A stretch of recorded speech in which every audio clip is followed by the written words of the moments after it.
Welcome back to Hannity. Now, the New Hampshire primary is only hours away. A brand new Emerson College poll shows that former Florida Governor Jeb Bush is now in second place. Donald Trump is 31%. Bush has 16. He has a lead over John Kasich, Marco Rubio, and Ted Cruz. Joining us now, 2016 Republican presidential candidate, former Florida Governor Jeb Bush. I guess that's saying don't count you out. It's saying it's going to be an interesting evening tomorrow night. There's a lot of grassroots activity on our team, and everybody else is working hard as well. We've knocked on 100,000 doors in this state. 100,000 doors? With volunteers. A lot of people from out of state and a lot of people here. It's how you do it in New Hampshire. I think people respect the retail politics here a lot, and I've enjoyed it. I did about 100 different kinds of meetings where I was answering questions. I got better at it. I mean, I learned. You learn along the way, and it's. You say I got better, but I would think as governor, because you were the governor that answered everybody's email. That's how I got an interview with you when you were governor. I sent you an email. I just took a shot. Yeah, but it's interesting. You just learn. There's a context that kind of develops, and the questions that people ask. It added a. I don't know. I found it interesting. For those that think that the first in the nation primary status should be removed, I totally disagree after going through this. Isn't it hard? I was asking Trump about this today. Isn't it hard to see all these people out of work, in poverty, on food stamps? It drives me nuts. We doubled the debt, home ownership at a low. I'm like, what are we doing here? We had had 700 people at town hall meeting on Saturday, and a daughter of a guy who was there told the story of how she got a death certificate from her father, or his father. Her father died, according to the Department of Veterans Affairs, but the benefits kept coming inside the Veterans Affairs, but Social Security and Medicaid were cut off. I mean, this is just, and it took 9 months to get it fixed. Yeah. These are the stories you hear. These are real people with real concern. And the people out of work, and the people on working part-time. Right.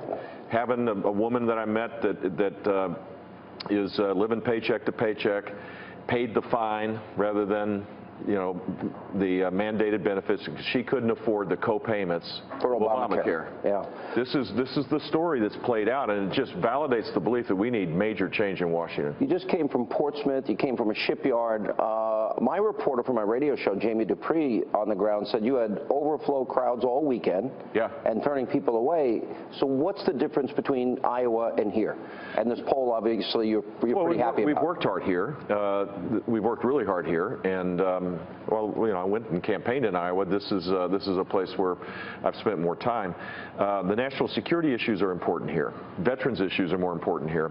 We have Donald Trump today said that we don't need to spend more money on defense. It's the one place we need to spend more money, and so making that case about being a commander-in-chief in dangerous times has been helpful. Do you think that this is breaking out, as analysts say, between the insurgency candidates and an establishment? I can tell by your look, you're not buying this at all. Do you think it's breaking down? In other words, like, everybody seems to think there's going to be that one governor, you, Christie, or Kasich, or Marco Rubio, that pulls through, quote, on that establishment lane. Do you buy that argument or not? You think it's baloney? I just kind of think you got to go earn it, and you got to go do it, and it'll kind of sort out organically rather than how the pun. I mean, I've been written off.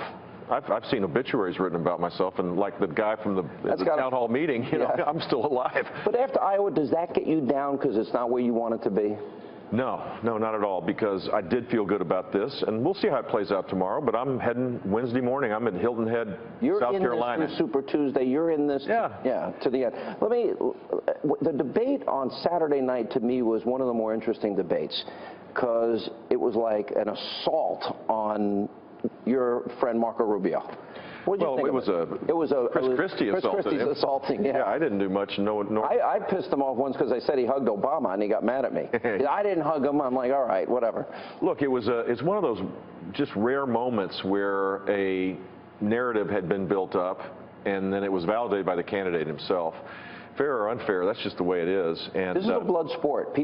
I try to tell people they don't like the infighting right now, but isn't it just the reality you have to accept every 4 years? I mean, Marco complains that people my super PAC's attacking him. Well, his super PAC's attacking me. I mean, it's just the nature of the beast. And frankly, we need to all toughen up. Whoever's going to be the nominee, can you imagine what the Clinton hit machine looks like? They have nothing to offer other than tearing down the Republicans. They're even accusing poor Bernie Sanders of being a sexist. That's how desperate they are right now. Yeah, they're just chomping at the bit to get after someone. I think a proven record would be helpful in that regard. Last question. Yeah. So this poll is encouraging to you. Yeah. You think you can pull second and surprise the? I don't know. I think it's very volatile. It's a jump ball. There's five candidates. Looks like Trump's ahead, but who knows? It's hard to tell how New Hampshire. They're an independent spirit, that's for sure. So we'll see how it plays out. Live free or die. Governor, great to see you. Thanks for stopping by. Appreciate it.